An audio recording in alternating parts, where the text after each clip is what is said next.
Are you playing with AI? Absolutely. So where are you playing? What are you thinking about? Can I have you sign an NDA? Tell me what you're thinking. Okay, so honestly, I'm more into it than you can imagine. One of the reasons I'm up all night, almost every night, is because I'm working with software developers and programmers. So I've learned more about programming and developing and spent more money in developing new things in the last few months than I've spent in an entire lifetime. Welcome to the Excellence Project, where we talk about business, entrepreneurship, and interview interesting thought leaders from every corner of the world.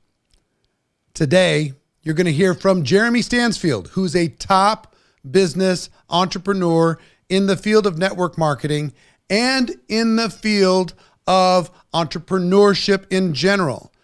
We go on a deep dive, talk about the keys to success, what separates the high earners from average. We even talk about Burning Man. We talk about all different kinds of interesting topics. I know you're going to find it fascinating as well as I did. With no further ado, here is my conversation with Jeremy Stansfield. Jeremy Stansfield. Hello, Eric. How are you doing? I'm doing amazing. It's been a while. Yes. How long has it been since the last time we sat down? 7 years. Can you believe it? Here. Yes. Real? What the heck? Yeah, 7 I think it was years. like 2016, somewhere around there, end of it. Yeah. That's so weird. It seems like it was like 2 years ago, maybe. I know. But anyway, it's great to see you. Yes. You as well. Thanks for coming to Las Vegas, coming to the studio. Yes. I want to have a conversation with you about what's going on in network marketing. But before we get to what's going on with network marketing, I want to learn a little bit more about you. So tell me about you. Where do you come from? Okay. Where'd you grow up, for example? Yeah. So I'm a Utah guy. So I grew up and was born and raised in Salt Lake City, Utah, and really worked. I got a point to work with my dad and his family in our family business of installing carpet in school districts. So that's my upbringing. Okay. And then my family's still doing it. We actually have a successful business doing that. And I ended up doing a lot of side jobs. I learned how to be able to work almost all night long running crews back when I was in high school. So I did actually pretty well because I was a workaholic is what I was. Really? But never didn't make it to college. But I just had a lot of fire to work hard. In fact, I was doing pretty well, better than most people. And I built my first home at 21 years of age, actually. Wow. All new, exactly the way I wanted it. So when you hear Utah, you think LDS. Were you LDS growing up? Yeah. So I was baptized in that. And I grew up a little bit in it. My parents weren't fully active. So there was a lot of things I did with the groups and the young men's groups and going out on fun adventures and definitely the Boy Scouts and all that stuff. Oh my gosh. I can't imagine how my upbringing would have been without that. Because you're still kind of an adventurer guy. Yes. I love that part of the community. I love so many things about that. I just haven't stayed active in that. I've got a lot of other things that, I've pivoted and done, that's, right. But I love the community. Okay. Yeah. So growing up there, were you a good student? Yeah, I was, but I worked a lot. So that was back in the days. This is a long time ago, but that was back in the day. You didn't have to put in a full, all of the effort you have to today to be able to get great grades. So I am proud that one of my years in high school was my junior year. I got a 4.0 grade point average the entire year, not even an A-. So I'm kind of an overachiever. When I've got to do something, I'm usually going to be serious about it. But I would say that I wasn't taking the most advanced classes either. So right. So basic. but smart guy, entrepreneurial. Were you always entrepreneurial? Was that like a family always work entrepreneur ethic from the first time of being in middle school and selling candy that I went and bought from big department stores. Really? And trying to wheel and deal out of my lockers and of course making money always. So I don't think I've ever had any money given to me by my parents or my family. Like I've always wanted ways to make it and it's always how it's been. So okay. So you're in the family business. Yep. You build your house when you're 21. Yes. when did you step away from the family? Well, I still did other things on top of that. So I just couldn't seem to, was always busy. And I found out that I had a knack for doing electronics repair, and I got into video games and redoing them and learning how to rebuild them. Come on now. Like, this is when? This was back, so this was when I was like 16, 15, 16. So this would have been back in 95. So this would have been 1990s. Like this would have been. So just at the very end of like the arcade. Yeah, right around that time. And I was. I had just somebody train me how to do early it. like Sega. Do you know what's crazy is Alex Conger is the individual that was doing well in in the industry with us. This was a very large company, and a lot of people know the name of.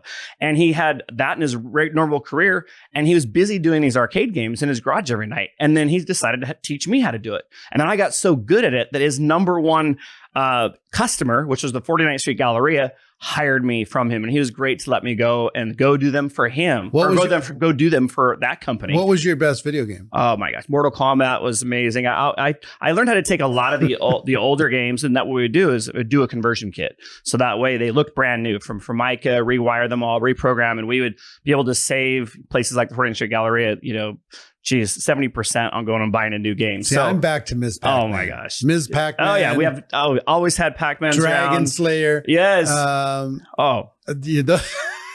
Centipede. Yes. Donkey Kong. Yeah, it's so crazy. People listening to this that know me and growing up through school with them, they knew that I was the guy to go hang out with if they wanted to play video games or want to go for a free night of, taking a date out and have a free night, because they would come to the Galleria and I was like the king around there. Like I was running everything. I started to manage it. They went through a receivership, and I was the guy that kind of knew everything going on. So I eventually worked my way up to a general manager position at the company while it was in receivership. So I was doing well there, had the commercial carpet going. I was like working around the clock. It seems like I did okay. I just felt like that there needed to be some type of change. There wasn't enough hours in the day. I mean, I was doing well. Sure. But eventually I knew I needed to do something different. This is 23 years old now. So I've got multiple incomes coming in. I'm doing well. I got my own home. I've got boats. I've got cars. I have the toys. Toys. We're going to talk about toys. Yeah. Because that's a big part of your life. And I got to admit, I love being out in the water. I love boating. I love water skiing. Well, before we get there, chairing. Oh my gosh. Before we get there, have you Yeah. kept the video gaming in your life? I wasn't necessarily, I never was a big video game player because I didn't make the time to do it. Okay. But all my friends loved it. Got it. But I eventually moved away from that when I started building in our industry. Right. So there was good money in it, and it served a purpose at that time in my life, but it was still, there's only so many hours in the day you can put in. There's only so many repairs you can do or new conversions. So. Trading time for money. Yeah. Right. Yeah. So when did you finally get introduced to network marketing? Yeah. So I was 23 years old. So right around about 5-6 years with the 49th Street Galleria. I built my home. I was doing great jobs with our family company. We kind of split it in two. My dad did part of it, and then I did a part of it as well. Anyways, I ended up I was looking for something else. So 23 is back in 1995 is going to date me now. Jeez. Anyway. And that's when I was introduced to this incredible industry that we're part of. And I didn't believe it at first. So tell me about the first presentation and what was going through your mind. Well, when was it in a hotel? Where was it? It was like in this, it was not in a hotel, but it was in some like nice business office. Okay. And I really went in there thinking, there's no way that this can be legitimate. And there were very important people in there. There were people with college degrees. There were people in real estate. There were attorneys in there. There were, they were associates. They were distributors. And I was thinking, wow, if they have all these other career options, but they're in this opportunity meeting like I am right now listening to this. And I couldn't stop thinking about it from the very first time that I heard about it. So you felt like it wasn't legit. Probably. Yeah. But the people in the room had an impact. They did. So it's just kind of a reminder to everybody that testimonials matter and social proof matters and who's involved with your company matters. And you know what I mean? The pedigree of your management team inside your corporate company matters. All of that stuff. Stories, all those stories. If nobody said what they did for a living in that room, you probably would have like went, sounds too good to be true. Sure. And it was in just the people that invited me were telling me about all the people too. Some of them I had a chance to meet. So they for were a good second, storytellers. but I was like, okay, they were great storytellers. And I forgot what the product even was about. And really they hit like those pieces weren't as important to me on the first night. It took time now for me to now wrap my head around that this is a very powerful and legitimate business that my parents never taught me about. I never learned about in school. Nobody I know was successful at this. So why is this the first time I'm hearing about it? And I really wanted to go into that investigative mode. Is this for real? Then I end up going to do a presentation for the first company I was with to an individual that I thought he was crazy because he was representing products that I would never really have an interest in. Were like supplements and things that I just wasn't using at that time. I didn't really, I was thinking, these are just lotions, potions. And I was just kind of making fun of it. Mm-hmm. And I walked in to show him a presentation and it's crazy. I'm trying to teach him he should be doing my business, but he's already earning an incredible income, but he's very humble and he watches me do all this and his whole office is in there and they're watching too. He's got workers in there with him, distributors, and they all just stop what they're doing and watch me too. And then at the end, he just said, I've been doing this for a long time and I think the company you're with's probably not going to make it. I'm like, what are you talking about? And then eventually he just let that course take he wasn't trying to plant some seed of doubt in your mind. He was honest. He was honest. And then it did go out of business. And then once it went out of business and then he was like calling me every single day. Hey, you better come down and now take a serious look at this, Stansfield. And he would not give up. I love those days when it used to be about persistence. I love the fact that he was persistent. I feel like that today, some of my associates, they give up way too easy. Like I thought it was awesome how persistent he was. And even as how many times did 30 days, he called every day for 30 days. And I finally, did you take the calls? Yeah, sometimes not. Sometimes what did you say? I would just say, I'm busy. I'm busy. And what were you busy doing? I don't know. You're just putting him off? Yeah, I was just putting him off. Okay. And because honestly, I was doing research too on the whole industry because the first company had gone out of business and I wanted to be better educated. And so when I went down and finally met him and was ready, I felt like I had a better education. And I already knew I'd done research on his company now. And now he didn't know that I was already pretty much ready to go.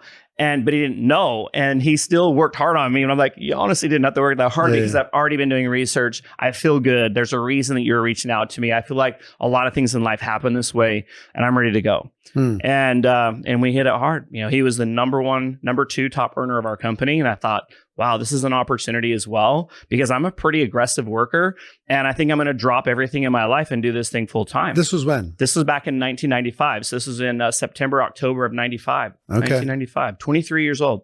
Yeah. And it's funny because he said, once we started getting going, he's like, don't talk to anybody 25 or less because they're just probably not going to make it because the numbers aren't as good. And I'm like, So I went out there and I worked it so hard. I ended up, breaking some records in our company, taking top leadership roles. And then because I just kept thinking about the time I'm going to be able to tell him, you remember when you said not to talk to people less than 20? I was only 23 and I did it. And we hit these numbers. And he totally took his words back. He says, yeah, you're right. Yeah, I think you're right. You don't That was his limiting belief. Exactly. Yeah. Interesting. So talking about you being like ready to go when you walked in.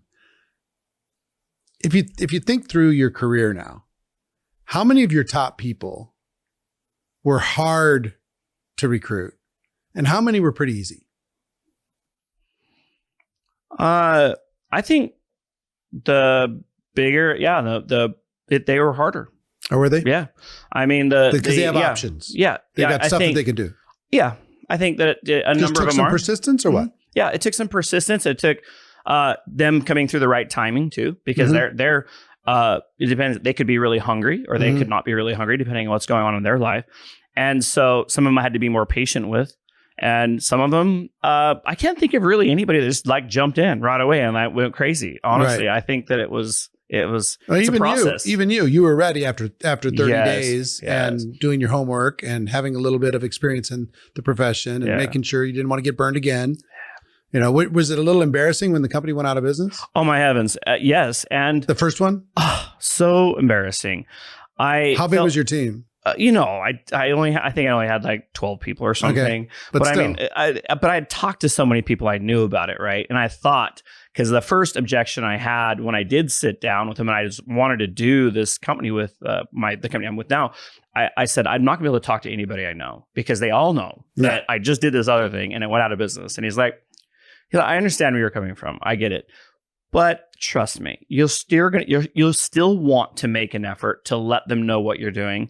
Because if you don't, then when they find out later that you've reached a certain income or success level and you didn't talk to them about it, they're not going to be very happy about that. They're going to think that and it's true. I have a couple people that I did kind of waited a little bit longer to talk to them. And then they also were like, oh my gosh, why did you tell this and this and this person and you didn't tell me? And they came in right away and now they're more on your front. I'm like, oh man, he was right about that one. So, but for the most part, I did still listen to him. And I was as teachable as I possibly could. I think that is there anybody that you didn't reach out to that you just said, you know what, I'm not gonna? Oh, for sure. I mean, there's a few. I don't know. I think back sometimes, Eric, and I look at, there are still people I could go still talk to that's this, it's never ending. And you forget about people, you know? I ask it because I came from a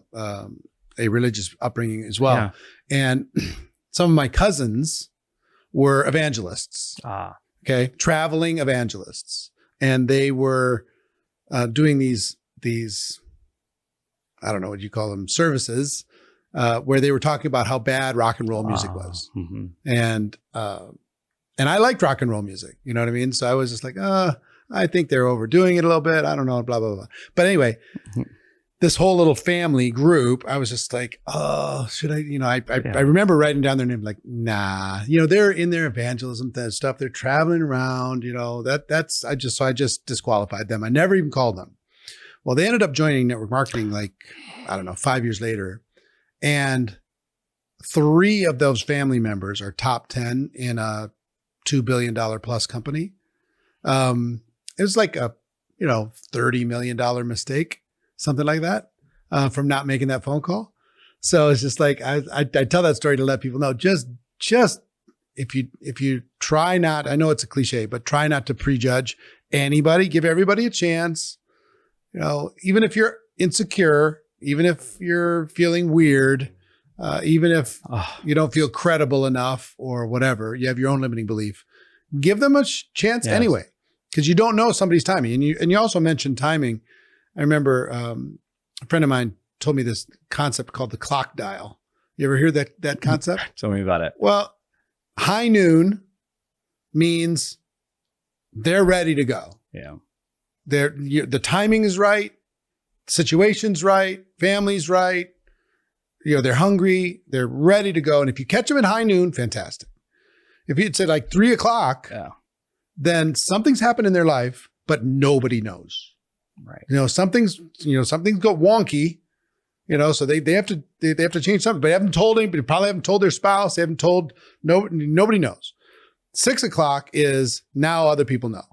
9 o'clock is it's bad, but they're desperately trying to save it, right? And it comes back up to high noon again. Okay, they're ready.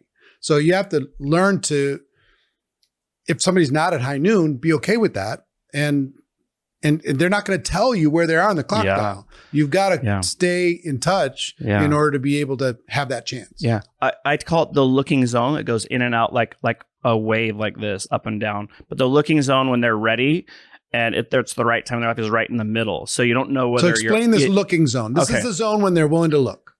So the looking zone is in the middle of the diagram, but I usually draw it out like this. So it's like a wave that goes up and down like this. And when you're at the top, you may not really be in the looking zone because things are absolutely incredible. Like I have a good friend, Brian Douglas, that even I talked about him on stage when I spoke at one of the GoPro events in 16. He was in the audience when we talked about this. And at first, I talked to him about our company, but the timing wasn't right because he was killing it with another, not in our industry, but in corporate America. He was doing incredibly well. And he was he was over multiple stores in the auto parts industry.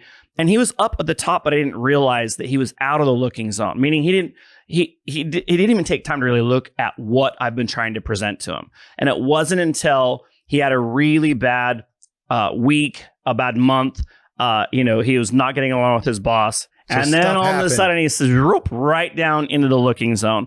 And I didn't change anything on the way that I'd been talking to him, being persistent. Something changed in his life. And then he called me and says, okay, let's talk. Do they fall out of the looking zone on the bottom? Yes. So what happens on the bottom, that's when people go through really rough things in their life. So maybe they're out of work completely, or they have a serious health issue. And honestly, that's the only thing that's on their mind. Going through divorce. Yeah. They just, for them, it doesn't matter at that low, that's all that's on their mind. And so they're just not, even though we know that our industry is probably the best thing for them to snap them back, but unfortunately, they're just not going to be open-minded. So I find that people go in and out of the looking zone there until you finally catch them in there. And it's just, are you persistent enough? And I could have got frustrated with Brian Douglas and like, hey, man, and burnt my bridges with him. Yeah. That's not going to help anybody. How do you stay in contact with someone without them feeling like they're being harassed? Yeah. And keep that door open for further conversations. Yeah. There's got to be a little art to that. I'll say, for me, I've learned the art is to still have a happy spirit about it. So what I mean by that is that, like when I would go visit Brian in San Diego and we'd be able to listen to some music, of course, I'd put in a Dennis Waitley audio or something, and he'd just laugh. You just have to be like, and sometimes he'd kick it out and we'd just laugh about it. And this is back when he was not in the looking zone. But I continue to still drip information to them. I mean, he knows darn well from the first time I talked to him, I says, sooner or later, you're going to take a look at this and I'm not going to leave you alone till then. And we're still going to have our friendship and everything's going to be amazing. But once you look at it, if it's really not for you, I get it. Like, no problem. I'm not going to bug you anymore with it. Right. But I feel like I'm doing you a favor by continuing to be persistent in case the timing ever comes right. And today, let me just say today, his whole life changed once he finally came to work with us. And he was able to finally take back charge of his own life and live where he wanted to live and build his dream home and even be the general for it and be able to build a family life that he would have never been able to build before. And he has been so amazing in the years he worked closely with me and traveling the world and speaking and developing training systems. And he's in a different mode now, and I love it. So he's still built something that is rewarding and he can still manage and yet use that to help him now fuel other passions that he has. So I heard what you said when you say, I'm going to keep bothering you until you look, ha ha ha, with a smile on your face, a light spirit, a happy spirit, like you said. Yeah.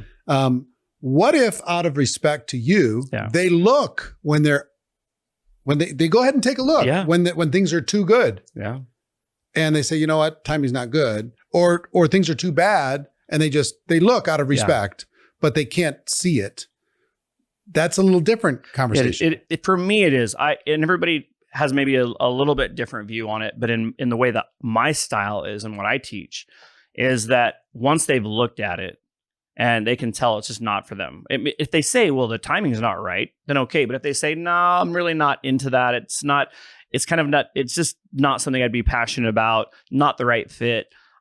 I'm not going to continue to show them and try to convince them that it is the right fit. If they've taken the time to really look at it, understand the products, understand the compensation, understand the opportunity, and it's just not the fit for them, that's okay. If they say they just don't have the time for it, but they like it, then I'll try to isolate that objection. Oh, so you are saying that you love what I'm showing you. If you had the time to work, and I just wanted to make sure you'd be all in, right? So, and then they say yes, then I'm just like, okay, great. Now, as you smile at me, what we do is now turn around and work on that time factor and know that is the only objection I need to overcome with them. And I might be able to overcome it right then and there, or it might be a couple of months from now. But I remember and I take notes and I put it right on their contact file, what that call went like, so that when next time I call him or her, I know exactly where we left off and what I might be up against. So how do you actually track that? There are a lot of systems and a lot of things. Our company even has a thing that kind of keeps track of it too. But for me, I'm a little old school. I literally do two things. Once you're in my phone, you're a contact and I'm talking to you or prospecting. I just simply make notes in the notes section. So that way I always know where it's at. And I just make some notes of the last time I talked to that person. It's really simple. And what I do is a schedule forward in my calendar. So if I need to talk to that person in a week, even if I don't have a scheduled time with that person, I'm still putting it in my calendar. So that way, from the beginning of starting my business, I started to have things come up that were already in my calendar. Even if I didn't have a set appointment, I can have an accountability to myself. Okay, call this person because you told yourself to do it. Now, Stansfield, do the work. This is yourself talking to you. When you put this on the calendar a week ago, you got to do it, So I think that it helped me to be more accountable. And then, of course, if you have a set appointment, it comes right in. You're always scheduling something forward. I think that's the key when you have people that are in your funnel. And there are a lot of other ways that people, use programs and things to be able to. I've seen that too. I mean, I'm like a journal, writing things down. You're a step ahead of me with technology, and that's just using your contacts in your phone, which is pretty simple. But sometimes simple is the best, Just keeping a simple process, having a separate app for it, your own CRM, or Well, the thing is that in today's world too, with you're in with Apple, anyways. I'm sure the things that can happen with Android, but my calendar's all synced, whether it's on my watch, whether it's on my on either one of my iPhones, whether it's on my MacBook, everything's synced. So I'm seeing that calendar and my appointments every day, and it's the one thing I have to look at every day. So when I can remind myself to do things on there, then I'm going to follow through with it more. Right. So back to 23U, and you get involved, and you said that you broke some records, you did some stuff, you brought in a bunch of young people. So how quickly did success show up for you? Yeah. Well, it's one of those things where the averages, the averages are the averages in our industry. But when you look at what happened with me, because I was putting in significant time and effort, I was teachable. And sometimes people don't have that same luxury. I wasn't married. I didn't have kids. So sometimes you can't compare apples to apples. Of course, we have to work hard to be able to get what we get. But I was able to earn what I had been used to earning in very good earning potential, meaning what I was used to. I was able to surpass that in only 4 months' time. Okay. So that was... And it was reasonably stable? No. Okay. No. Okay. So you got it to that level. So when we go work a job, we still have to go work the job in order to keep our income stable, right? So no one should feel like that they can walk away from what we do here and have it be stable. Not in the beginning, because you have a number of things working that you can create income off of action and personal productivity. Over time, you build leadership and duplication, and over time, obviously, the goal is to have leverage income. It was kind of hustle income at the beginning. Income, absolutely. How long was it hustle income before it became at least a level of stable? It took about a year before I'd feel half of what I would earn came from stability, it happening automatically. Stability, which is what we love. That's what we're working for. I just like you say, stability. I always teach people two different types of income that we get in this, and one is the stability, and the other one is developmental. So developmental, is going to be based upon production, personal production, leadership production, and you can't rely on that income. You can't rely on the other one either. It's technically, but I mean, we know that if you're building something significant, that's the whole idea, is that eventually you do have I like the idea. I like the idea of development, activity, and income. Yep. You're bringing in the raw materials for an organization to be able to build something, and then you have kind of your a little bit more stable. Yes. But even of the stable, there's no such thing as permanent. Correct. In our profession. The law of entropy is real, which nothing lasts forever. True. I went to Jerusalem and walked around and got a tour and asked the tour guide, because the walls were all different. You ever been there? No, I haven't. Sounds great. So fascinating. Yeah. Walls are all different. And I asked him about the walls. He said the walls have been rebuilt 17 times. Wow. So the only part of the original wall was the western wall, the praying wall, they call the wailing wall. That's the only original. Everything else had been torn down, civil war, people coming from outside, smashing it in, rebuilt, over the ages. Yeah. And the same thing's true when you build a legacy business inside of network marketing. Yes. How many times have you had to rebuild over the course of the last whatever number of years? How many years have you been involved? 27 years. 27 years. So over the last 27 years, yeah. How many times did you have to do a significant rebuild of a portion of your business? Yeah. What do you think if you had to guess? I would say at least, halfway doing it, probably about a dozen times, and serious, like put in the work, be serious. Like, this is a really important thing to rebuild this leg. Probably 6 times, half a dozen serious times. 6 times and moderate 12 times. Yeah. Okay. So about every couple of years. Yep. Yeah. There's something that happens and you don't know. Sometimes it's somebody leaves, goes to another company. Exactly. Sometimes somebody gets terminated, because they did something, they got out of line with the company or whatever.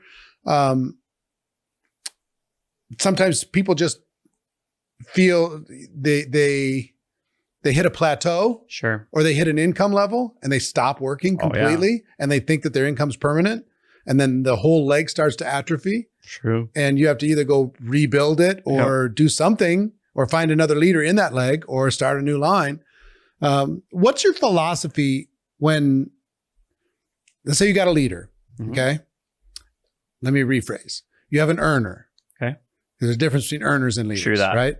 And so you have an earner, and they're kind of the anchor of a particular line, and they hit an income, $10,000 a month, $20,000 a month, some sort of income, and they say, "That's it, I'm done. I'm feeling kind of burned out anyway," and they just kind of, like what they call in America, this quiet quitting. They kind of just retire, and they expect that their income is going to stay there for forever. Do you rebuild the line for them? In other words, you're going to prop up and grow their income because you're building out underneath them. Do you start a new line, let them be what they're going to be? Yeah. What do you do? I know every compensation plan would be a little bit different, but True. The way that I'm familiar with, I would not build something that increased their income. I would build something significant. Then I would be looking for somebody that has potential already, that just hasn't had maybe the TLC or the attention that they would get from me. So if there's somebody already there, I can't really control where they are in the organization, but wherever they're at, if they're in that leg where I want to get new volume and have strength and stability, it could, I guess, raise that person's income. But usually, more often than not, it's me bringing in new people of my own, personal enrolling and finding new blood. It's easier to give birth than to resurrect the dead, right, so to speak. So, it's one of those things where I go through the sorting process just like I did when I built it originally, and we'll find another key person that'll eventually be that rock solid leader, not just an earner. Yeah. It's so interesting with the whole process of how you deal with this dysfunction. Yeah. When how many times has somebody kind of quiet quit on you? Oh, once they started making money, and what percentage of those people were you able to bring back? Yeah, it's one of those things that most of them really, for the most part, they still stick in the system. They're still using their products. They're still earning money. So it's not like they escape and go somewhere, but you don't always know what they're doing. Are they really growing or are they not? You're not hanging out with them every day. They're not saying they're not working. Yeah, you don't really know. And so you just got to look at the numbers, and then eventually you got to have conversations with them. And I think that most of the time when they've stopped for a certain amount of years, they're not going to come back after it.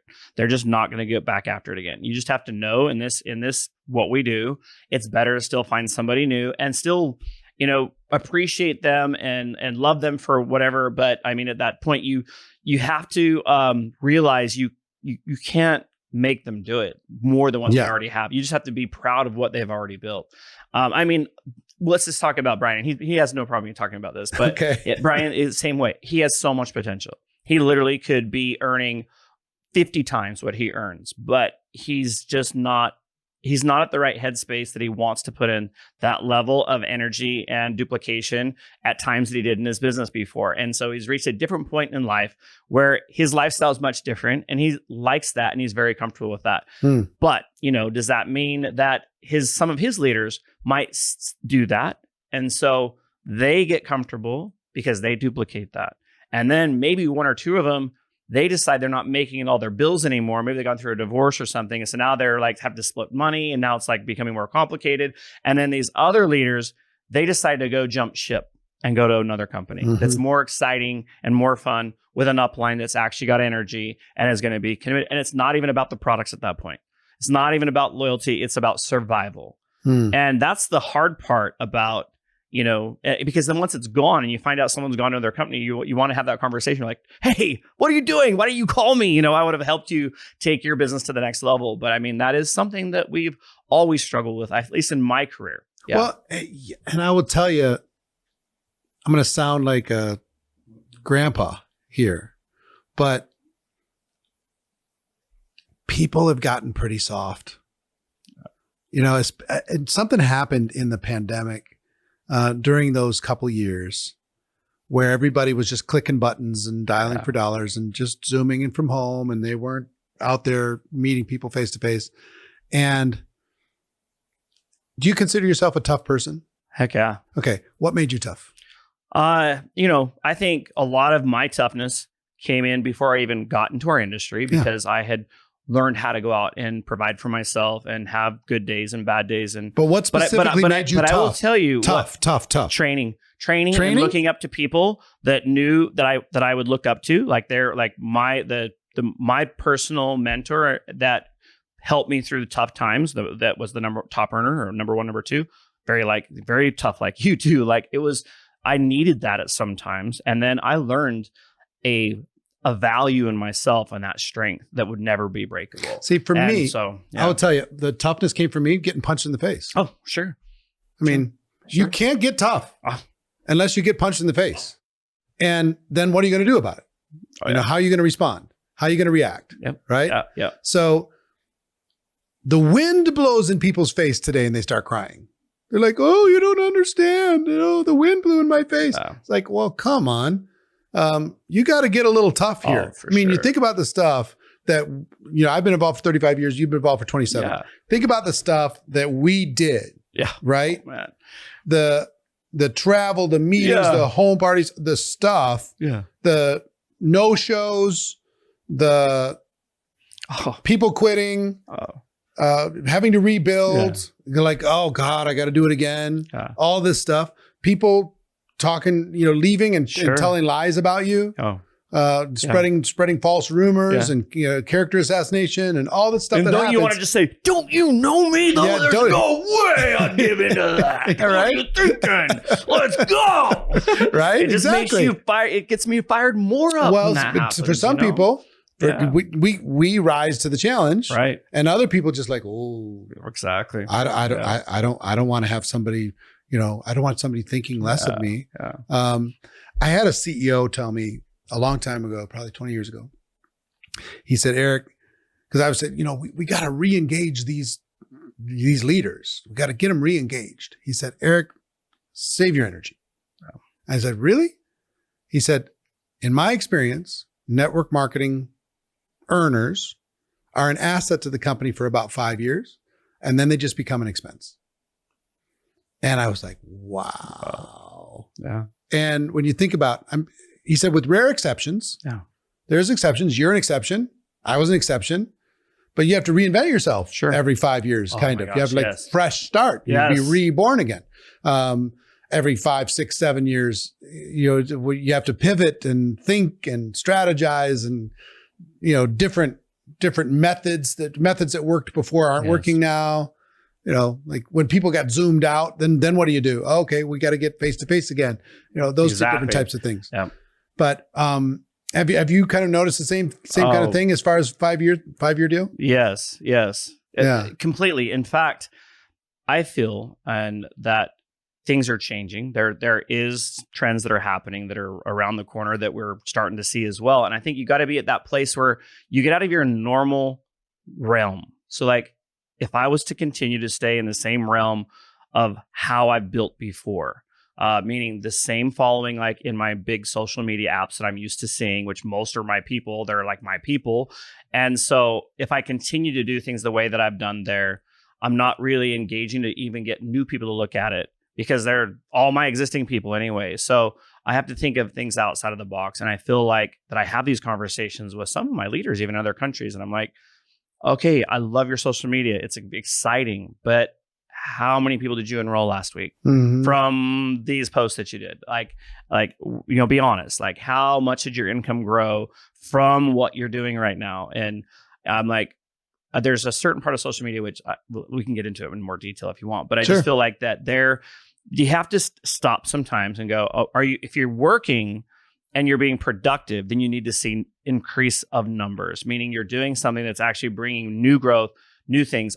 For example, without getting into a lot of detail, I tried something new, and I've been doing something new because I feel like our industry is pivoting into a world that is different than what we've seen before with affiliates. And I'm still with my primary company, but I enrolled 22 new people into what I'm doing to help bring in new growth for my existing company. So explain that. 4 days. What does that mean? What does that mean? 4 days. Explain affiliate and what does that mean? And is that something that anybody could do? Oh my gosh. So we're going to start to see this happen more and more, I think, in our industry as well.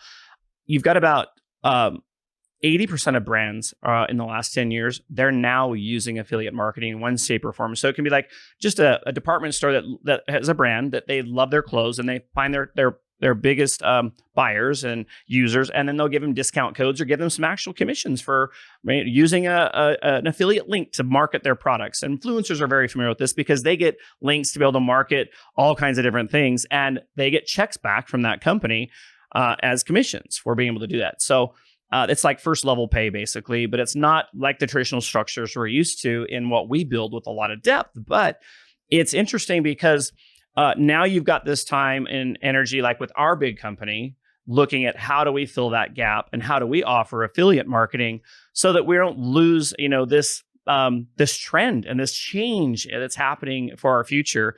And it's undeniable. It's growing at a massive, massive rate, affiliate marketing. And so inside your company is growing? Yeah. Well, so we offered, the entire world is becoming more known with affiliate marketing. Yep. There are some companies in our industry that are now figuring out how do I adapt that into the company. And this is our first stab at doing it this last year. And it's not figured out yet. It's an option, and it's something that some of us as leaders are working hard at and have had some success with. I just decided to do some things completely out of the box and to look at growing new eyes to look at my opportunity, and to grow new eyes to look at my opportunity. What other things could I offer in affiliates or affiliate marketing? This may be outside of what they would normally see in my existing brand. Got it. So how could I tap into other communities that already have potential a following or an interest in something that I could offer them, or some way to tap in to a new community, and then now take time to show them what I'm doing. So give me an example of that.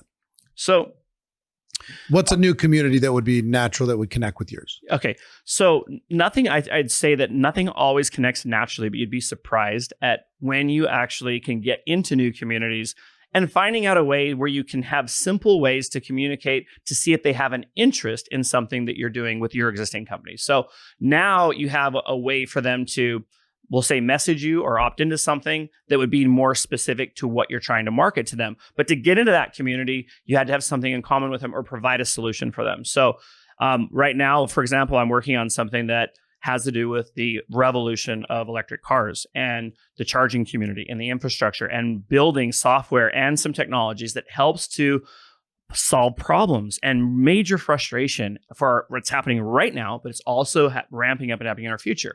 So being able to design something that helps to provide solutions there helps me tap into a new community, new community that I didn't have eyes looking at who I was or what I was doing before, and an opportunity to be able to now show those types of people. For example, we've talked a little bit about, you brought this before we started going, that had to do with Burning Man, for example, which is an incredible, massive community, like so big, so unbelievable large and so we'll get into that when we talk about toys. So this is also another way. But it's another way to be able to get into a community. An affiliated group, yes. that have like interests. Exactly. Okay. Yeah. So you're just trying to find a way to tap into people who have like interests, yes. and then see if you can use that as an introduction to your company. Exactly. Absolutely. And also, you have, I feel like that we're building. We've only learned how to build communities on like some of our biggest applications, like the ones we use all the time. But I think the future is also learning how to build communities off those ones and learning other ways to build your tribe. Finding people that have similar passions and interests to you. And it doesn't have to be your particular product line. And you don't talk to them about that up front, but it's part of your lifestyle. And as they get to know you better, then it's easier to show them what it is you're doing. So it's another way to be able to have fresh eyes looking at something you're doing. So, when I think about you and you think about brand, one thing that comes to mind is toys. Mm-hmm. You like your toys. Mm-hmm. You like to play. You like doing stuff, being outdoors. Yeah. You like adventure. You like sports. I watch what you do on those the flying boots thing. With the flyboard. The flyboard. Is that what it is? Yeah. It's a flyboard. What you do with that, it looks like it hurts, man, because you're up like 50 feet and then you're diving straight into the water. I love it. So you started, it sounded like you had a lot of toys early, like boats and RVs and four-wheelers and whatever. Is that true? Yeah. So the same person that got me to do the video game stuff, Alex, he got me into four-wheeling and then going out to the sand dunes. And I just started to do that. And then my family kind of got into it and they got into more on the boating side. And I just love to be in the outdoors doing this kind of stuff. I also like to bike ride and do stuff too that's always not motorized. But I'm an extreme person. I was going to say, I like to jump off crazy, like the biggest bridge jumps you've ever seen with bungee jumping. Yeah, you haven't even seen any of those videos. I jump out of planes. I like to do some really wild stuff. And I've definitely Is it just the adrenaline or what? I've always been a wild. I'd like to do that. Okay, so what are all the toys you have right now? Well, I will say that everybody has different things that they like to be able to spend their time with. For me, I love still boating. And so, but I will tell you that flyboarding is the key still. We can flyboard, and even my new partner, she loves the flyboard. The kids love to flyboard. We're never going to get rid of that. We had loved ski boats. So there's a really nice ski boat that's in our garage for this summer, and that it's a ski nautique. But I mean, we're always basically, there's ski boats are one thing. The other thing is we like to go out yachting. So I've had the times when I've had my yachts and my houseboats, and now we're pivoting because everybody wants us to come and be on theirs and they own it. And so I always bring lots of cool people. So we actually were running a reality show filming a year and a half ago. Okay. And we filled up one of my buddies' beautiful is this mega like boats. Havasu or where? No, this is at Lake Powell. Lake Powell. We did it at Lake Powell. So I mean, no matter where I go, there's always people with boats. But I always see you at Lake Powell. Is that your go-to? Yes, that's my go-to. Lake Powell. Yeah. Okay. And I think snowmobiling. So we have that's cool about the community that I live in. I used to have a whole bunch of four-wheelers, snowmobiles, and side-by-sides for my team when they'd come in, so we could hang out at my house, and we can usually have a lot of people. What's a side-by-side? A side-by-side is like a Razor or like got it. Yeah. Okay. And so then. So when you say you have a whole bunch, like how many? Well, before I had probably 20. Okay. So we could take 10 to 20 people out at a time, if not more. But now we're finding it's easier because in my community we have a company that actually has them already for us. So now I can just come in and rent them for everybody. Less liability for me. Yeah. It makes it way easier. The last big group I had at the house, we were set up. I think we rented, 22 snow sleds and just went up, and some of them were beginners, some of them were advanced, but we had everything for them ready to go, all their coats and everything. And it's really just a few miles away from And you have a big Rockstar motorhome too, right? Yeah, I do. So motorhome has always been a big part of my life. I love to be on the go. Love being able to stay down at Lake Powell on the beach, or be out at, we'll say we're talking about Burning Man, or just other places that we can be outdoors. And I love it, but it's So the lifestyle piece of this is big for you. Oh yeah. Yeah. To be able to just be active, be crazy, do all the wild stuff, have all the stuff that on your was bucket my dream. list. Yeah. Because I I love doing that stuff prior to our industry. Is that part of your team culture too, or is it just you? I think everybody is different. So we did a lot of big pal trips, and I made all my team go. Like our big leaders, we did a big contest, and they did love it. But I mean, some of them, they're not the same. It's not the same as I like it. And you find your tribes that like to do certain things, and it's evolved over time. Right. So, with I want to explore some things that I haven't even done yet. I haven't even got to yet. So like I want to what? do more rock climbing. Oh. I want to do more of that. I want to do more exploration in some of the areas that I haven't really walked in and hiked into yet. I mean, I feel like that's now an area. It's like your top 3. Into. I mean, I haven't even been to Havasu Springs yet, which is a beautiful spot. It's not at Lake Havasu, but I look at everybody going there. I'm like, how come I have not made time to be there? And there's all these beautiful things like this that I haven't even got a chance to go do yet. So it's not like I'm always the adrenaline junkie. I mean, I do like that, but I mean, hey, you can only break so many bones and stuff too, right? Yeah, I hear you. So talk to me about Burning Man. So I see all these Burning Man pictures and videos and social, and it's some wild stuff. I've never been to Burning Man. I'm kind of curious about it. My wife is nervous about it. She's not a camper. Sure. There needs to be room service at camping. Yeah. So it's this bohemian experience. Yeah. And do you go every year? So I've been twice, and my first year going was in 2019. Okay. And I only started getting interested in going because I knew a couple of friends that had some great experiences there in terms of which most people, they think it's a big party place, and there's a lot of drugs going on. It sure looks like a party place. There is a lot of that can happen. And all this stuff. But I think that what happens is everyone goes for different reasons. Like some people are going to learn to break through certain things, and they kind of find their tribe there. So there's so many different tribes. There's so many different camps, and you sign up to hang out with certain camps. Where do you stay when you go? Yeah, so I stay in the RV. I take the RV, and the first time I went, I brought a few different people that I was really doing a documentary with, to be honest with you. Okay. We filmed most of it, and I had a camera guy there, and we had a blast. We were on our game, and we wanted to explore, and we wanted to get to know what was really going on there, and it was fun. What was your really biggest exciting takeaway from the first time? The biggest takeaway was that I've never been to a place in 10 days and didn't have drunk people falling around me or the girls that I brought, causing problems. Not one time was there one drunk person or overly intoxicated or anything that caused any drama with us. It was much more free and open, and really nice people, really amazing culture. You learn there that you cannot buy anything. So money is not used there. So you have to learn to serve. You have to learn if you want to receive, you've got to give.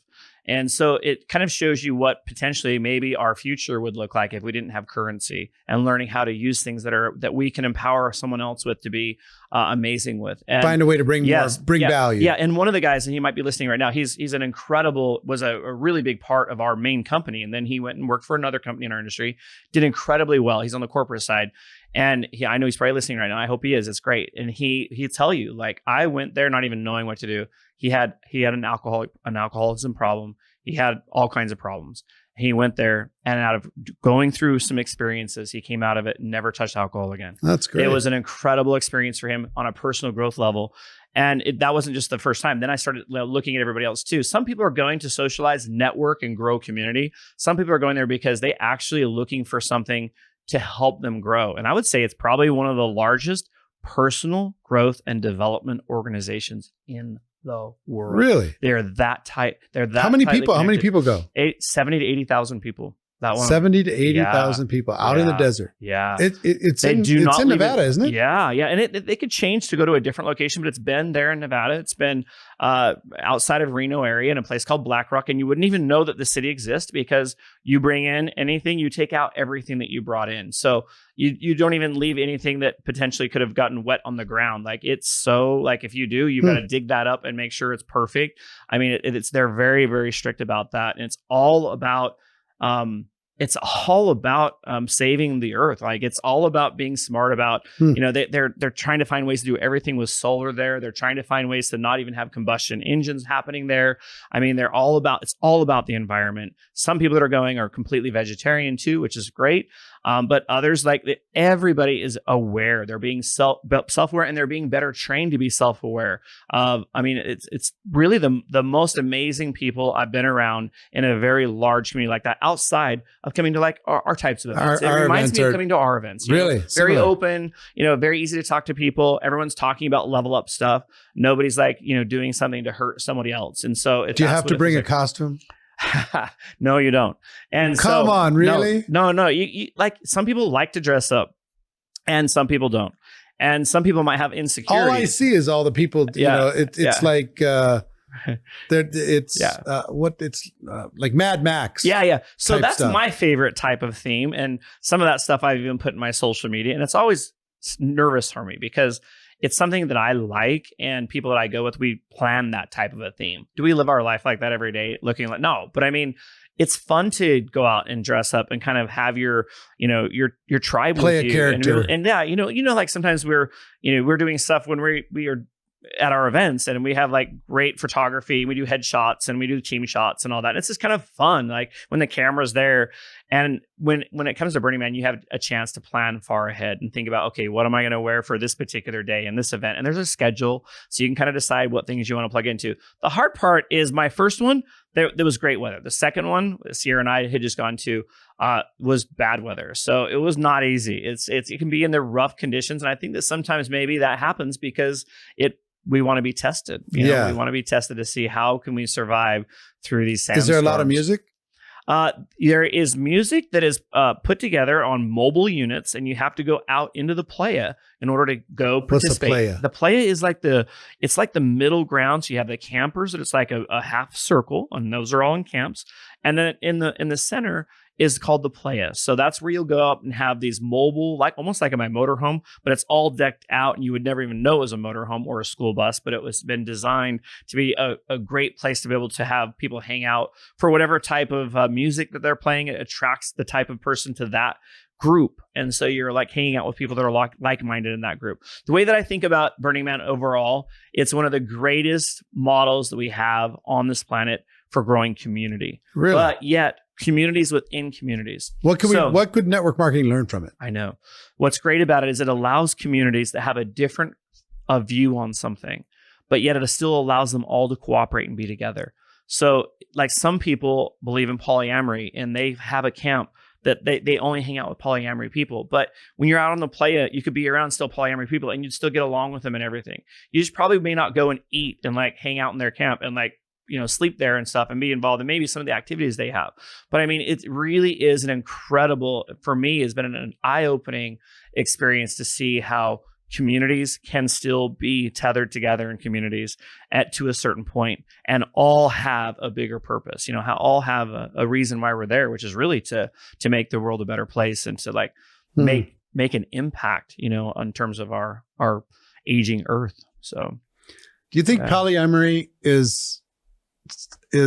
can work? So I have a few friends that are into that philosophy, and the polyamorous world, for those who don't know, is somebody who is actively intimately involved with multiple people, and they communicate about it openly. They're not hiding it from anyone. I just don't see, I cannot see, and I have these conversations with my friends. How is that going to work over the course of 5 years? I get it. You're 27 or whatever. And that's what you're going to do because it's cool sounding. I can't see that at 47. So true that. You do see it more in the younger generations, and they don't last as long. Maybe it works for a certain part of their life until they're ready to settle down and find kind of what they're looking for. I'm not sure. We've definitely explored with it. Have you had conversations with them about it? Well, I've been in it. So, really? Oh yeah, of course. That's okay. Yeah. I didn't know that. Sierra. Okay. So Sierra and I, we started that way. Because I was dating her But her best friend. So being in it, I need to know. Yeah. Is it sustainable or is it? Was it sustainable for us? No, because the other person still. Because at some point feelings show up, and then what do you do? Sure. Okay, let me say this. There are some amazing things to it that can. She work just really mouthed well. It's hard. She is hard. It's got to be. I mean, let's say I have a friend. And how did we get on this subject? Anyway? It's all right. I'm in so much trouble. I have a friend, and I like to play poker. He's a poker player, and he's just like, no. It's just absolutely. And I'm like, I want to have a conversation with some of your girlfriends. Sure. 3 years from now. Yeah. Because somebody's going to fall in love at some point. Yeah. And when they do, they're going to be jealous, and it's going to be hard for that person to be able to exist in that world. I said, so please tell me 3 years from now, how it's working, or is it just a revolving door? I think you have so many, I'm not an expert in this field to be able to talk about it. I do know that there are people that do it very successfully and it works for them. Okay. And there are shows on it. There's reality shows and stuff. You can learn about it. And I watch those sometimes and I go, well, I couldn't do that. And don't get me wrong. I'm not judging it. I'm just, I'm confused by how it can work long term. That's all. There are definitely people that have figured it out and it works for in their life. Does that mean it's going to work for me? Even though I've explored with it? No. At this point, it hasn't. It's been fun at the times when I went to Burning Man the first time, I literally did not try to go there with two girlfriends. Mm-hmm. I had just come out of a relationship that was for years, and it was so sad how that ended, but we'd already had plans for Burning Man. And then I had two girls that I was seeing at the same time, and they decided that we all wanted to date each other together. So some of those things are not I wasn't looking for it. Right. They just came into my life, and it's then you figure out from that point moving forward. And that's one of the reasons that I'm so glad you're bringing this up. This is why I brought a camera crew. Because here we are going to Burning Man for the first time in 2019. I got two girlfriends, which would be polyamory. And I brought a couple other girls as well for modeling. And I thought, this is going to get good. We better have this on camera. We've got to figure out what's going to go down. Right. And it was. And was there drama? So there was. And there was more drama than normal. But what was great is at the same time, I was working with, I have a relationship coaching company, Power Couples. And I thought the best thing this is going to do is to help me grow. It's one thing to deal with one. For sure. Now you have to deal with two in the most extreme situation in the world. And they've never even hung out together before either. They didn't know each other very well. So then every time drama would start and something was really going down, I'd show the cameras. I'm you got cameras rolling? Where are your cameras all at? I'm perfect. And then I'd walk in there and make sure that I did my best to defuse situations and learn some of the skills that I had been teaching people in Power Couples when stuff comes up. But so we learned a lot. We never actually aired any of that footage, but it was pretty interesting. Yeah, my thesis is at some point, relationships get deeper. Yeah. And you just say, you know what? I don't want to share. That's exactly what happened basically in ours too. Yeah, right. And I think that we have a very strict we don't, in our relationship, we don't go date other people. Yeah. If we had someone in our relationship we didn't want her to be dating other people as well. And she couldn't get that in her head. She still wanted to go play. And Sarah and I were no, we're so relationship people. We don't do that. We don't do things that way. So for us, we are so happy and we're not looking for anything else. So, we explored a little bit and it was great. But I think that there's also polygamy and some people do polygamy. And it's I can't even fathom polygamy. That sounds so much work. What? How does? But sometimes you're fascinating. You may watch a reality show. I'm exhausted I just don't by get the it. Thought. But I think that if you were in that world and that worked for you, there was a group that came out to meet with me at some point, and we were all hanging out at our yacht club. I'm well, I don't even know why they were there. And they were some of the most professional, well-mannered 25-year-olds I've ever seen in my life, and they looked good. They were classy. They could hold on everybody's conversations, but they all came from a polygamy colony. And I'm you could have never told me that. If they wouldn't have told me that, I would have never believed it. Yeah, I would have never believed it. And again, my thesis there is you can buy into whatever culture you're raised in for sure. Yeah. I'm a live and let live type of a person. Yeah. But at some point, there's going to be feeling. Yeah. And for sure. And somebody's going to not be okay with sharing. Sure. I just, So I think that's I think that's one of the hardest things that we've had to do in our industry is social media has made us. We're going to pivot back. We're going to pivot back. Think about this though. But think about this. We all we're judged. We're judged. When I put my stuff out on Burning Man, there's a certain bit of my following that didn't want to follow me anymore. Right? If I'm saying something about a particular an election going on, and if I get really overly involved, say it doesn't even. Then all of a sudden, I've lost all of that part of my community that used to believe in me. Spiritual, non-spiritual, abortion. This has been one of the most difficult things and this is where I feel like the future will eventually start to pivot for those that want to grow with it that way. And that is doing more of a Burning Man style, meaning you can still support other people with their beliefs, and you can still go out and be successful in life and support one another. That doesn't mean that you do what they do. You don't sleep in their home at night. You don't do the same activities. But you can still all be on the same page together, and you don't need to stop following someone on social media. Maybe what we need to do is figure out ways so we're just not seeing that coming through our social media as much. So we see the things that we like to actually see rather than the things but that doesn't mean we still don't love that person or follow that person. I think the best, if we can get there in our polarized world, the best way to be, I think, the way I'd like to be, or I'd like to be around people is people who appreciate people for what they are without trying to change them to their particular thought process. Embrace the good wherever they can. Challenge the bad. I mean, if there's some abusive thing going on, but if there's not, let people do what they're going to do without judgment. And you can be friends with somebody without having to agree with every single thing that they do. Behind closed doors or, in their private life or whatever.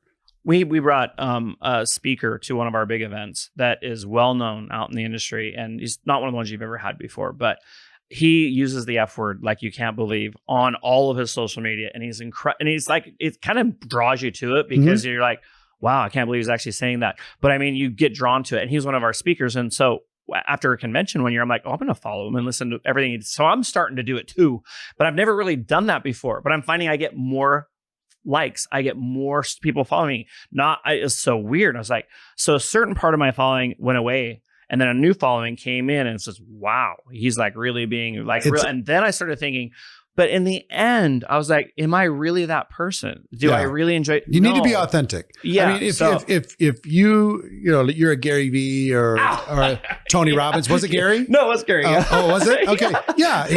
He just likes to curse. That's authentically him. And Tony's the same. Tony does the same. Yeah, not quite as bad. But I'm not saying it's bad. You go to one of his events, it's a lot. Now, that's not my style. Yeah. You know what I mean? What I tried to pattern my style is around Jim Rohn. Try to be as inclusive as I can possibly be to this big tent that we're all, working with inside of network marketing. And to not let something get in the way of the message. Sure. You know what I mean?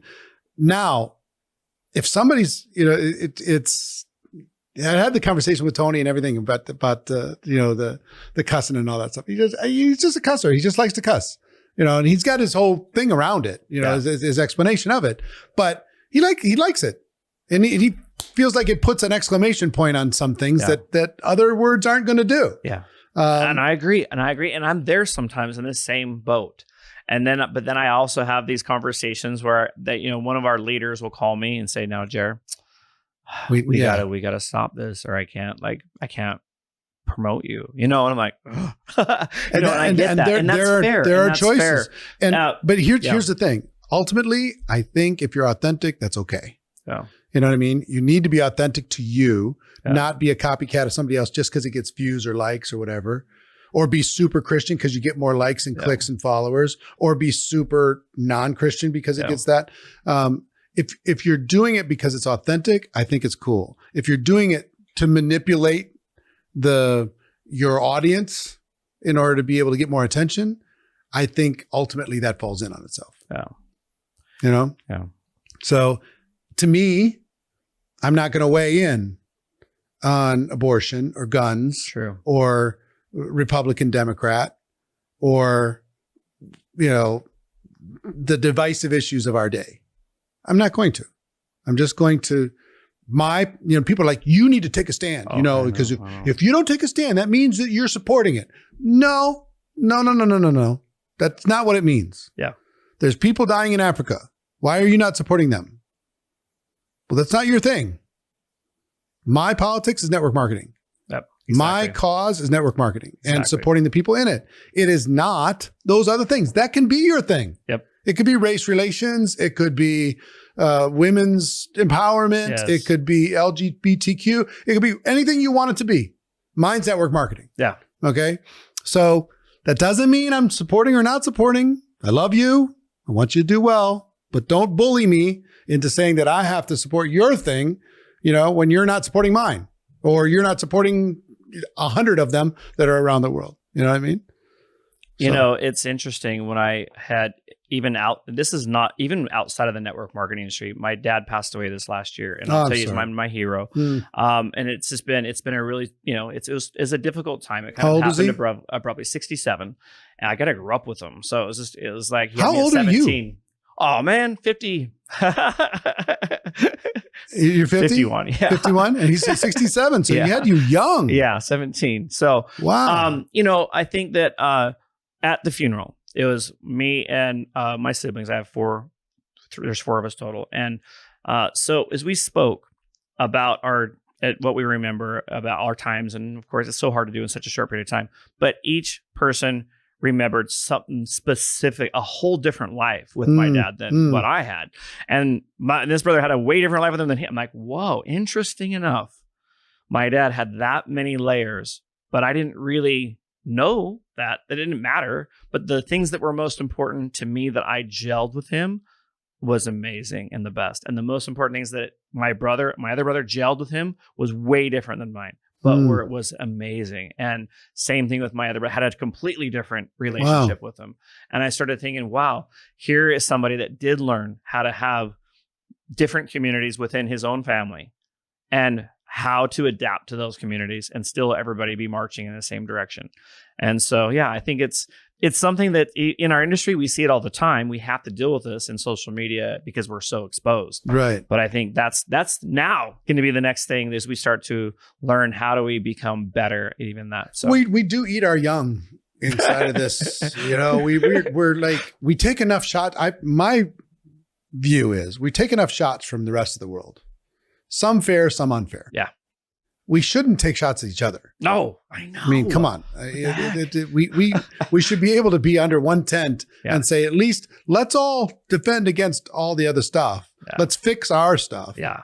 But it's just like any small town, there's, the people live over there and the people do this and those people are different color and those people talk funny and those people have services, those services are nonsense. And those people have lotions and potions and those people are nonsense. And those people have education and those people are nonsense. And those people have technology and those people are nonsense. And, we do it on products. We do it on comp plans. We do it on culture. We do it on,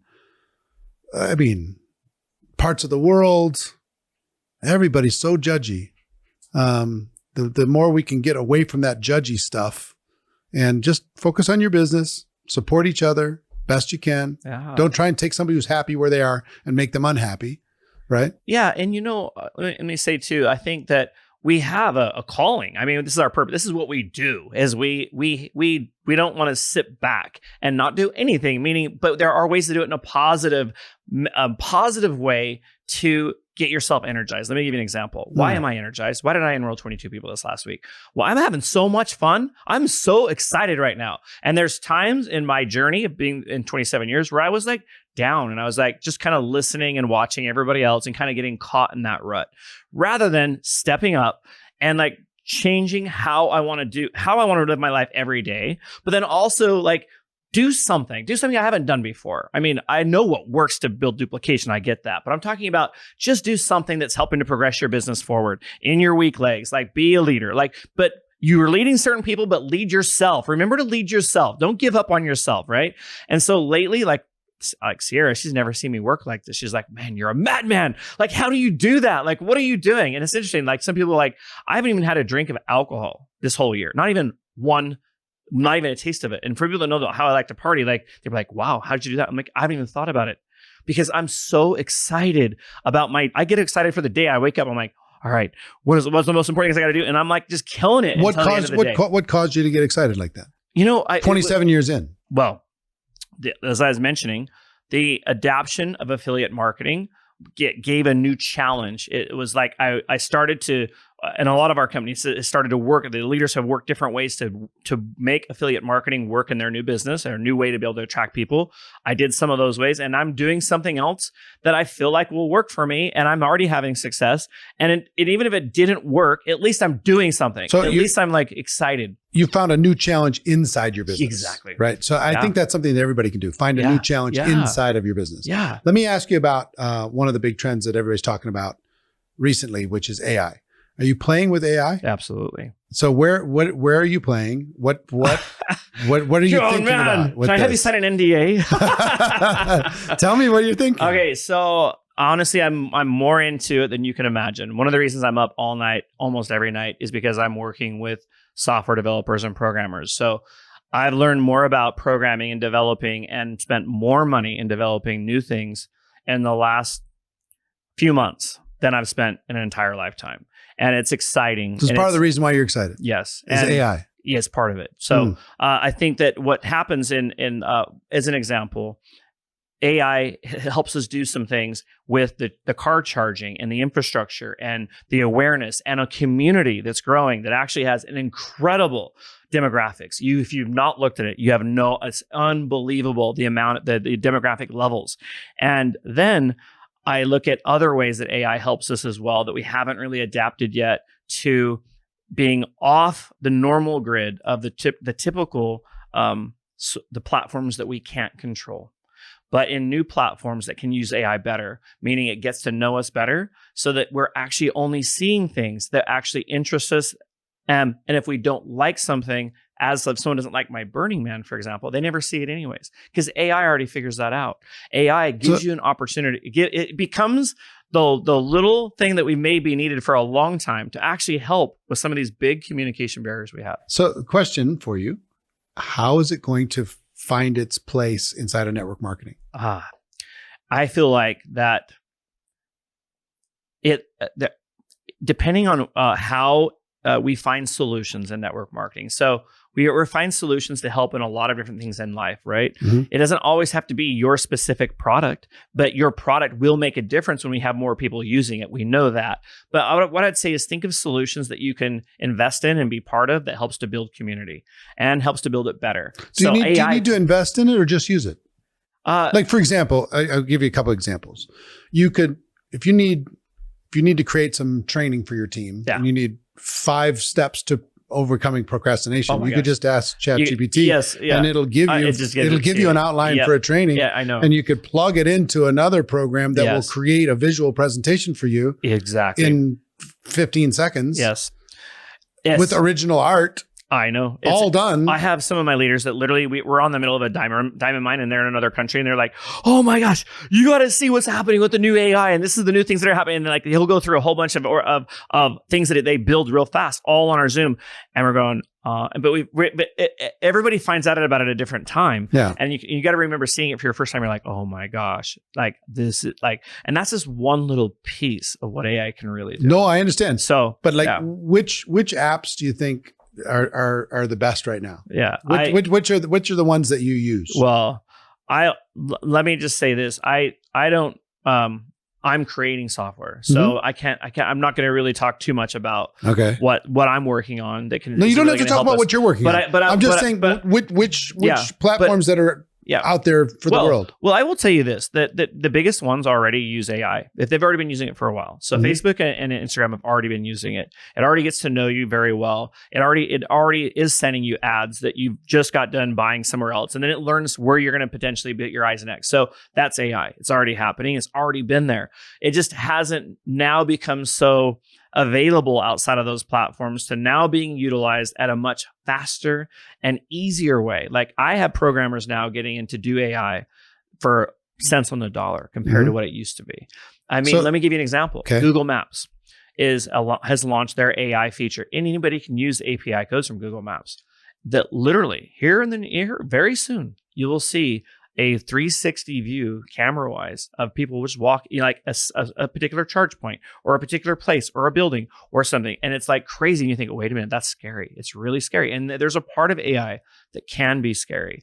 But there's also a part of AI that also is part of our future. Or customize your life. Even from driving the electric cars, for example, when you're using autonomous driving, the type of technology that they put in, even to the leader, which is Tesla right now, there's been so much AI that had to go into this in order for it. It works through 1 billion combinations in a split second, so much faster than your human brain could ever react to a scenario, because it's watching and programming and watching cars driven all over the planet from one particular company, looking and demonstrating and mapping and learning and growing so that it can do these complex decision-making tasks in a split of a second. And it's not meant to hurt us. It's saving lives. So where are we 3 years from now with AI and technology?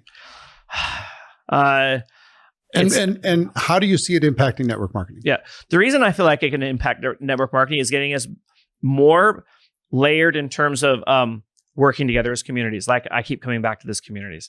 And I feel like that we have to become better. Like, we're doing like a large community of network marketing. It's going to help us to actually find our tribes easier, so that we're gelling with those tribes, but we're all working for a bigger purpose, and we're still marching in that order way faster and way more effectively. I'm saying it in the term, I'll say it in my terms of what you just said. Yeah. Lead generation is going to be, you're going to be able to find the perfect customer for your product. Yeah. With a click of a button. Yeah. And basically it learns you, and it learns those people that it's going to align you with. So you have an option. So community building, lead gen. Yeah. Totally. Everything. Presentation. Your style. It learns your style so that it's training systems. Exactly. The whole deal. Yeah. Top to bottom. Yeah. It's scary to think about, but I don't know if it's scary. It's like, I'm not in the scary camp. Maybe I should be. But I'm like, I think this is the coolest time to be alive ever. I mean, I literally, like, it's mind boggling. Like, our life last year was so different. Like, we went and we lived a traditional lifestyle. Like, we've lived, I should say traditional, an upscale, an incredible life that we've worked really hard for. And it's been amazing. But I got to say, this year has been way more fun, because I'm engaged, it's fresh I'm again. Fun, and I'm excited, and I'm so on point, and it's just like, and it's fun because it's like leading a new army, and it's like it doesn't have to have anything to do with my existing army. They're already doing amazing. Right. I can build a all new one now, and it's just really fun. It's a really fun time. So I think that we're going to see a lot this year, because it does start happening fast, Yeah, I think for those watching or listening, I don't think there's anything you need to do right now when it comes to AI in order to be able to build a business. But I think as we move forward, if those who are early to adapting it and incorporating it into their businesses are going to have a huge advantage over those who are not. So that's just a message to leaders, have a conversation, because I'm actively involved. You're actively involved. Man. The real movers and shakers inside of our profession are actively involved, and they're exploring in every direction how they can incorporate this, and where does the technology end and the human element begin, and how do we blend? Yeah. Right. That's what the whole conversation that everybody's having. Yeah. So let me ask you this. It's been a great conversation, and we've been all over the place, right? So people are out there listening or watching, they're involved, or they want to become involved in network marketing. Yeah. If they do make the decision to say, yes, you know what, I want to do this. What advice do you have for them in order to be successful? You have 27 years worth of experience.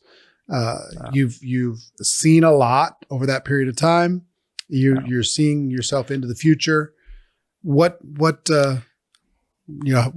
would you advise them? Yeah. So I would say that it's best to work hard at first to get your belief level up. So, listening to any of the series that you have with these interviews, being involved around people in our community that are successful in this industry, it builds your belief level. It doesn't mean that you necessarily have to be with a particular company. You got to build your belief level in our industry.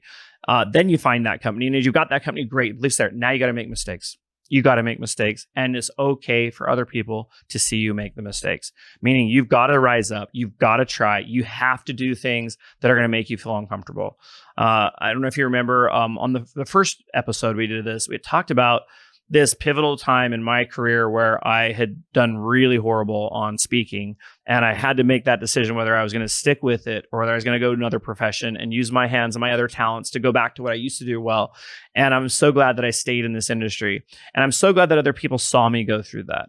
So I think I've made more mistakes than anybody. I always talk, probably, I don't know, but I don't have a problem talking about that. I like to, when I still try to, every time I try not to make the same mistake twice. It's not about just making mistakes and that's what makes life fun. No, it's hard sometimes to humble yourself and to look at you and go, okay, I made it. I worked so hard, and man, I blew it on that one. I could have done better. You know, I think that it's okay for people to see that. It's okay to see that you're human.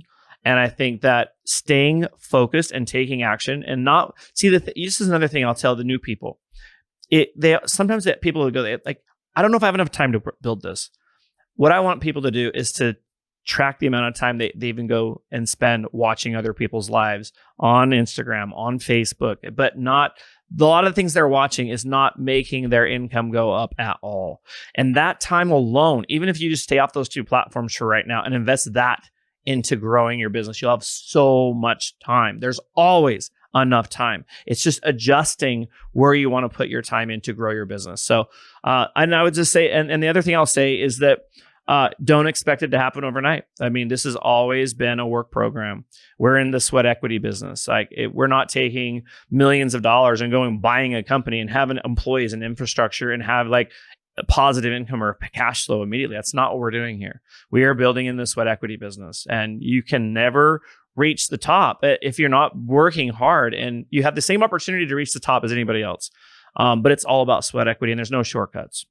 Yeah. And one thing I would just add, if people are struggling, if you're in a struggle right now, you're listening to this, you're in a struggle, document it right now. Oh my gosh. Yes. Videotape you in your struggle.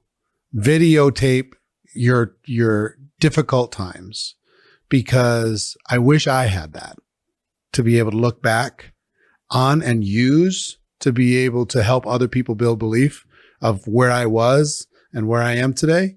I wish I had that.